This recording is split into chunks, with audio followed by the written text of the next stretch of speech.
So I'm just gonna take my tray, move my little smiley face over, and just spray it down with water and let my paints be activating while hey look, I actually sprayed my pen, while we do our drawing. So you're gonna need your watercolors, you're gonna need some sort of watercolor brush. Again, I'm using my silver black velvet and I'm using my big one, round. You could actually use, if you've got something called a mop brush, this is an oval mop, and it's just a fat kind of brush at the tip. It forms a circle or an oval depending on which one you get, and it just makes the watercolors go in all sorts of directions. So we are not trying to control or contain our watercolors in this. We are in fact going to just let them do what they want to do. And we've let our paints activate. And so I'm gonna actually just sit this over here. And what I'm gonna do now is take my micron pen. You don't have to have a micron. You could use an extra fine Sharpie or the artist Pitt pen. Let me see if I have an artist Pitt pen available. I don't see one here, but any kind of ink pen that is permanent. We don't want any kind of water base because that's gonna not bode well for you. So what I'm gonna do is just start tracing over this butterfly that I sketched on here. I actually have two, one from the side view and one from the overhead view. And I am using wispy little lines. I'm not trying to trace it perfectly.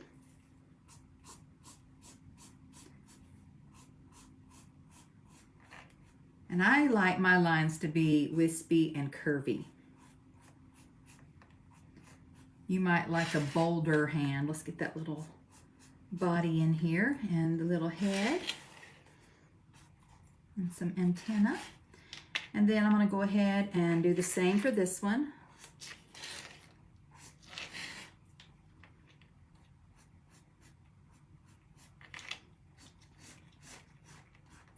You don't have to do butterflies, just choose something you want to do, maybe a flower. Draw a simple flower, but do some petals on it or different patterns.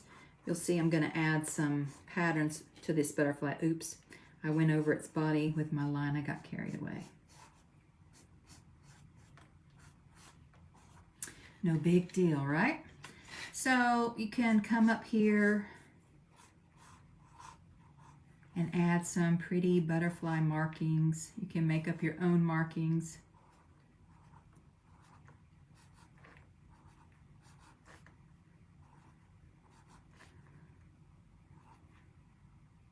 Let's do a long one like that.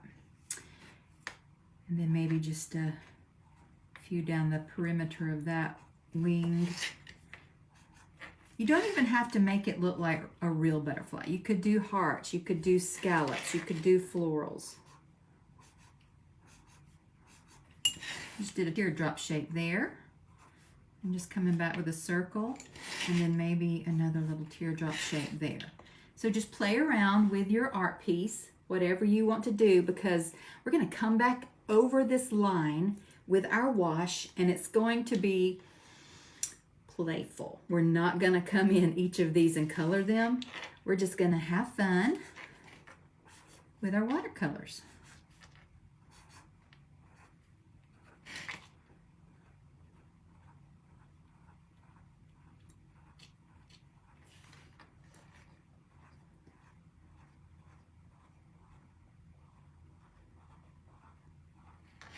So let's see, let's give him some more.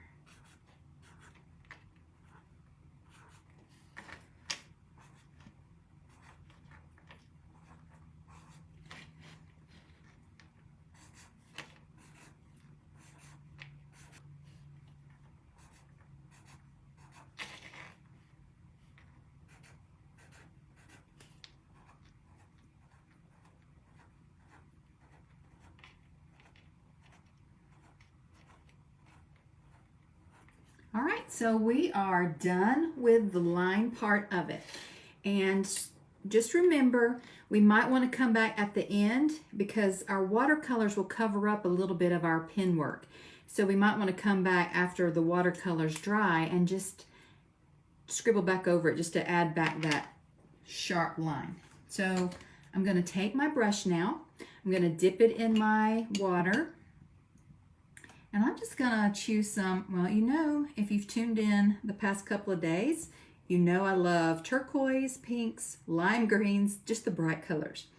So let's do this, give it a head. And so with the wash, you're not trying to fill in the things exactly. You're just wanting to give a hint of color. So you can see that I'm just putting these in random places. And sometimes you might want to just go off the line. Now I'll choose my pink.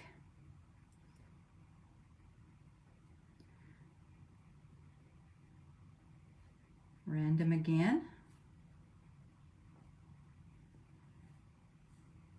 Let's just do a little sweep of pink there. Let's make this one's head pink and body. And maybe a little pink on the wings there. Then I'm going to grab this orange.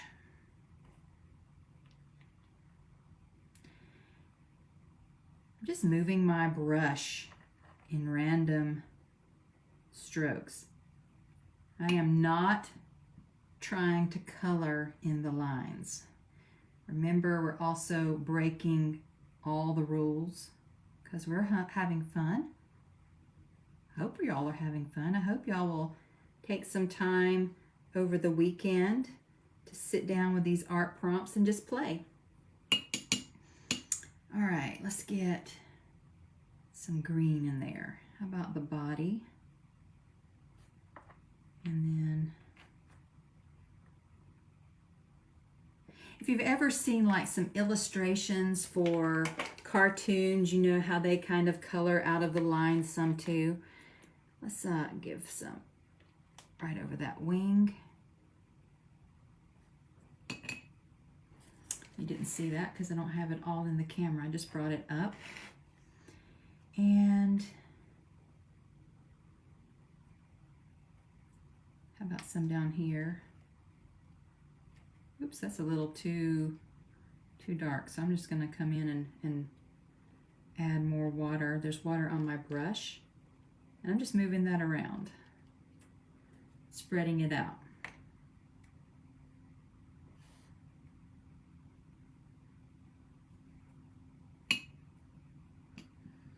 And I want some more of this yellow, but I want it brighter.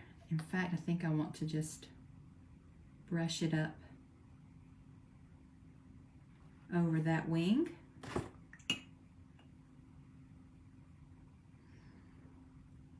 Maybe get a darker shade of pink because pink.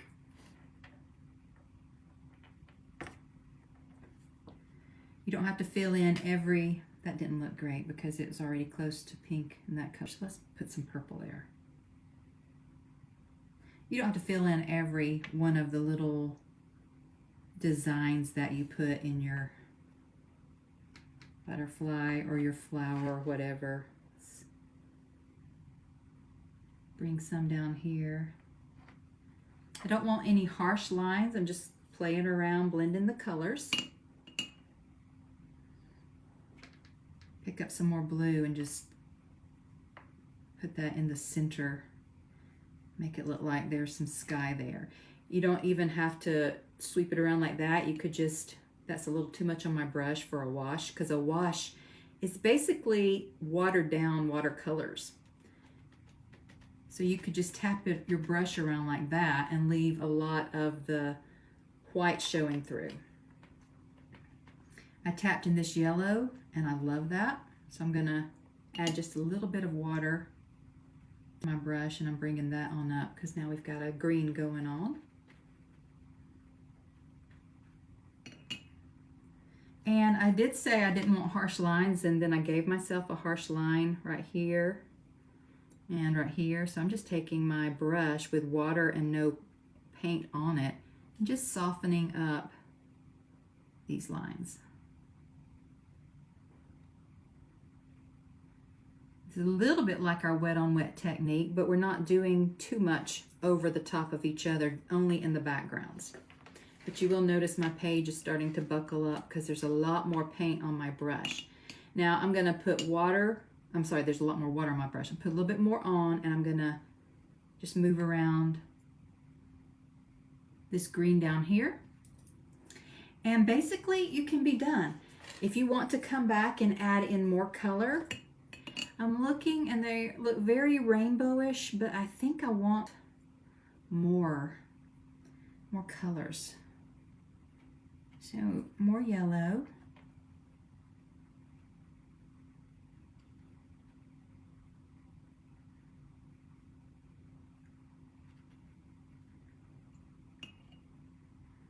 And maybe some more green.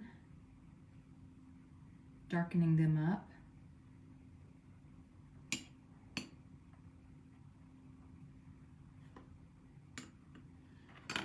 And basically we're done. We'll let it dry, and when it spreads back out, or when it flattens back out, all you need to do is just come back in with your pen and maybe go over, like I would go over the head, because you kind of lost the outline of the head here because I put so much paint in that area. And you might just want to go back over them and darken them up. That's what we did in this particular one. We did the line first, we came over it with the paints, and then the paint sort of dulled some of the lines, and so we came back over just to give it that dark, inky look that kind of gives you a little bit more contrast. So you've got the lighter watercolors against the dark lines. And so after your ink and wash or your line and wash dries, you might want to come back over and just add a little bit more line to it.